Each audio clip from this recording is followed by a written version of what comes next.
Welcome to what many consider to be the world's most extravagant buffet, Gastronomy at Atlantis The Royal. It's open daily for breakfast and dinner. Now, I think the daylight might be a bit of a giveaway, but I'm here for breakfast. And as I head up the escalator, the waft of freshly roasted coffee hits me. I follow my nose and settle in at their bar with a cappuccino. Honestly, one of the best cappuccinos I've had in Dubai. The sheer scale of this coffee setup just continuously blows my mind. You have to remember, this is a buffet and not a speciality cafe. Not hanging around for too long, I set off to see what's on offer. The first thing that catches my eye, and is probably every kid's dream breakfast, a full-on ice cream station, complete with a pick and mix section, chocolates, sweets, and pretty much every topping and sauce you could want. From there, I head into the bakery. Freshly baked sourdoughs, warm cinnamon rolls, croissants, donuts, muffins, along with baguettes, rolls, loaf cakes, granolas, chocolate bark. It just keeps on going, with trays of pastries still cooling off on the racks. They really weren't joking when they called this section the bakery. I load up a plate with some carbs, and of course, I couldn't forget the butter. Yeah, it's a good baguette. Pastries all look really, really beautiful. Oh, this waffle is, this thing's crusty. If you like crispy waffle, you're gonna love that. If you wanted anything soft or fluffy, skip that. Pan au chocolat, apple turnover, really, really strong pastry selection. Just stay away from the waffles. It's in the bakery, but it was that separate bit behind with the pancakes. Let's go get more food. Next, it was into the 7 Seas, laden with fruit for some reason, alongside displays of gravlax, smoked fish, tuna pastrami, and all the accoutrements to go alongside. Even caviar, though I have no idea if this was included or a supplement. Citrus gravlax. That tastes like your traditional smoked salmon. Skip the gravlax, just feels a bit wet. Then it was on to the Benedict station, with cooked salmon, perfectly jammy eggs, and draped with a thick hollandaise. That was followed by a visit to the English breakfast section, complete with chicken, lamb, and veal sausages, grilled tomatoes, and somewhat unexpectedly, courgettes and broccolini. There was also turkey, veal, and beef bacon, no pork here, alongside potatoes, beans, and hash browns. Not sure how this fits into breakfast. They didn't have grilled mushrooms. Turkey. That turkey died in vain. Beef. And then veal. Beef and veal good. Turkey, there's just no fat content, so the whole thing's just completely dried out. Hash brown. Fluffy interior, crispy exterior, very well seasoned. Hash browns are fantastic. New potatoes, taste like new potatoes. There's nothing magical about that. Broccolini, got to get your greens in. The English breakfast section really, really strong. Also, by the way, every time I've gone, they folded my napkin, which I really appreciate. Next up, we have hit the pizza oven section. So there's cheese bidet, there's za'atar, and then there's the lamb merguez, and then they also do a shakshuka. And this is called a faul madamas. I've never had that before. It's some kind of bean stew, and then they recommended to top it with tomato and onion. Disclaimer though, I did try these yesterday. Let's hope they're slightly better today. So first up, I do want to try the za'atar one. It was just dead yesterday. Much better today. There's an actual slight bite to it. Because it's doughy yesterday, it was almost as if it was completely overbaked and it's like a flat cracker and just like crisp, and I don't like that. Next up is this cheese bidet. I remember yesterday the tomato was my favourite part of it. So yeah, tomato does everything for it. It just brings that sweetness and acidity. And then finally, this is the lamb merguez. That was my favourite. Loads of spice in there as well. Oh, you can taste all the cumin, there's chili. That is really lovely. Oh, that's so well executed. I love that. Next up is the shakshuka. Yeah, the eggs are actually runny. Just loads of sweetness from the tomato, the pepper. And then this one, the madamas. It tastes good. It's almost, if I had to compare it, I'd say it's like the Middle Eastern baked beans.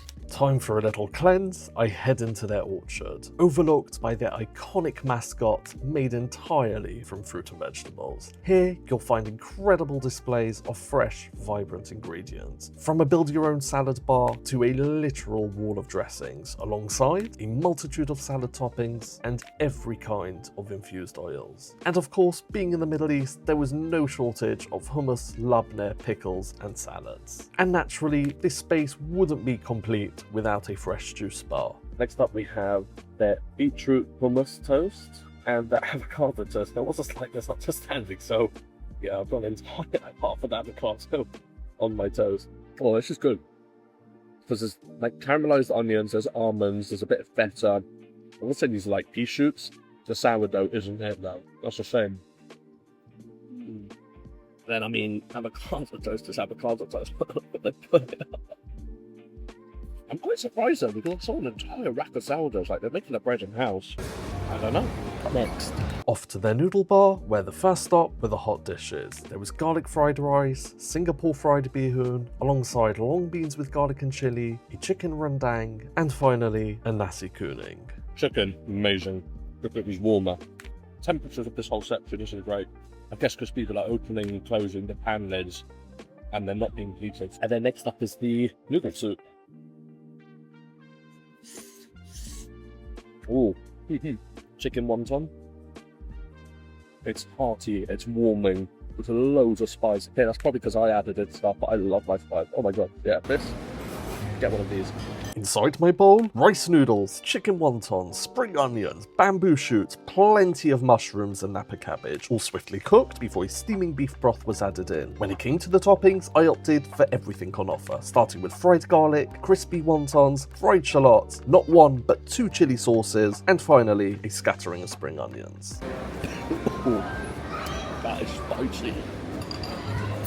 Oh, that will wake you up first thing in the morning. Yeah, nothing beats a food station where it's made to order. I would be happy if I'd ordered this in a Chinese restaurant and got served this. This is great noodle soup. At this point, I was fairly full, and yet somehow I felt like I barely scratched the surface of this buffet. There was still so much left to see, from a yogurt bar, cereals, fresh pasta, puddings, and an Eastern European corner complete with porridge and other traditional dishes. Then into the deli, where impressive displays of cheese sat adjacent to rows of intricately arranged charcuterie, along with every accompaniment you could possibly want. Nearby, a bright Mediterranean salad bar loaded with olives, vegetables, and all kinds of antipasti. And because apparently breakfast wasn't already extravagant enough, a wine section. From there, I passed their dim sum section, where fresh batches of dumplings were being hand crimped. And further along, a full Indian breakfast spread, complete with an array of accompaniments and chutneys. Onwards past their egg station, and if you need a quiet moment to yourself, just step outside and admire the incredible views from every angle. For me though, it was back to the coffee bar for one last cappuccino before wrapping things up. To note as well, the baristas here aren't just your run-of-the-mill coffee staff either. Some of them have won national competitions, and it certainly shows. So I'm done with breakfast. I'm like up to here. I did try as much as I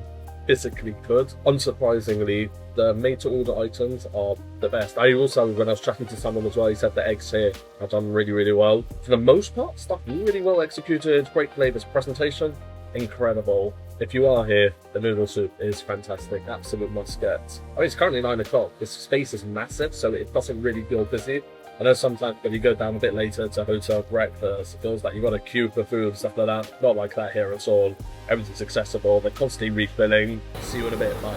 Besides their buffet, the resort is home to an impressive collection of restaurants covering everything from Italian, Peruvian, Greek, and of course dinner by Heston, complete with its mechanical pineapple. I also can't forget their splendid in-house patisserie, home to some exquisite creations and the flakiest of pastries. A dangerous place if, like me, you struggle to walk past a good pastry display. For the rest of the day though, I wanted some sunshine and ended up at Nobu by the beach. Food-wise, I started with their short rib tacos with ají amarillo. This was followed by both their chicken and tuna tacos, all washed down with some refreshing coconut water. I even had a visitor in search of some scraps. Not long after came their crispy shiitake salad with a sesame and truffle dressing, followed by their black cod and foie gras roll topped with a yuzu and apricot gel. And to round things off, some soft serve. A little later on, I found myself being drawn back for an earlier craving that I didn't have the space for. So it was back to Nobu for round 2. First up,